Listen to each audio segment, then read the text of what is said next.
godina imam, ali godine nisu bitne. Ja se osjećam kao djevojčica, a inače sam 56. godište. Sad sam na 16.6. napunila punih 66 godina. Prošla sam svašta u životu kao i ostalo mi svi, ali kao da me to jačalo, oplemenilo, uzdiglo i kao da sam tek počela živjeti.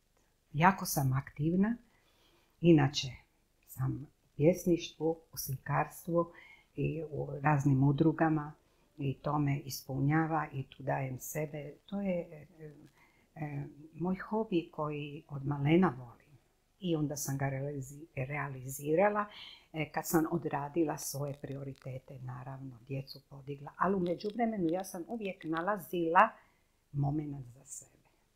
Ja sam sa 6 godina ostala, odnosno mi smo ostali nas 3 djece bez našega pape. On je trebao doći sa navigacije, bio je pomorac, mi smo ga čekali, međutim na vrata nije došao on, nego njegov prijatelj sa broda i rekao je da ga više nema.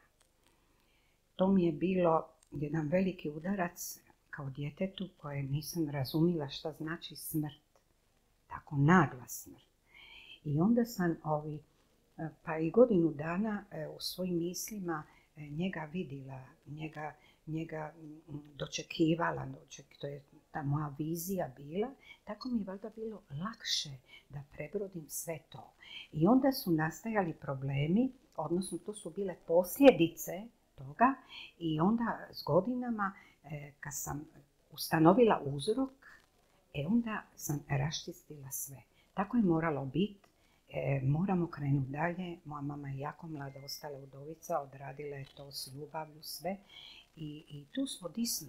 Kažu da je kvalitetno to odradila. Imamo puno zajedničkog, moja pokojna majka i ja, posebno ja sam puno briga zadala, znate, ja sam bila jako živo dite, dišpetožasta i uvijek sam kontra činila. I ona je bila mudra žena. Ona je mene na jedan način odgajala, a moju sestru i brata na drugi način, jer oni su bili skroz različiti od mene. Ja sam, moram reći to, od 17,5 godina rodila moju kćerku. I samo da je to doživjela, da ništa drugo nije, to je bio šok. Ali ona je vidjela da taj partner nije kako treba i ona je sjela sa mnom i rekla je, dite moje, ja znam da ti ništa ne razumiješ, ali ja kao roditelj moram ti reći, ovu bebu moraš roditi, a ja ti se ne moram potpisati. S tim je rekla sve. Ali u meni je bio neki dišpet i onda kažem vam, dok sam došla do rezultata, zašto je to u meni, a to je bilo posljedica uzroka, jer moj pape nas je naglo ostavio i ja to nisam mogla prihvatiti. A kad sam shvatila, onda je bilo sve ok. Onda sam poslije nastavila disati punim plućima. Ja vidim pozitivan položaj jer mi moramo se boriti u navodne znakove. Mislim, borite, to je možda i gruba riječ, jer mi moramo naš glas pustiti da nas se čuju.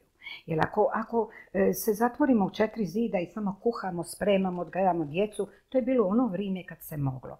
Ali i kad nije bilo potrebe, opet u navodne znakove, jer bilo je divnih žena koje su se čule u životu, u svijetu, moramo se javiti, moramo, evo vidite, ja sam danas ovdje, upravo zbog toga. Mi smo žene jake i bez nas, naravno i bez njih, ali oni su poslije nas. Znači mi držimo 3 kraja, a rekla bi moja none i 4 dite moje.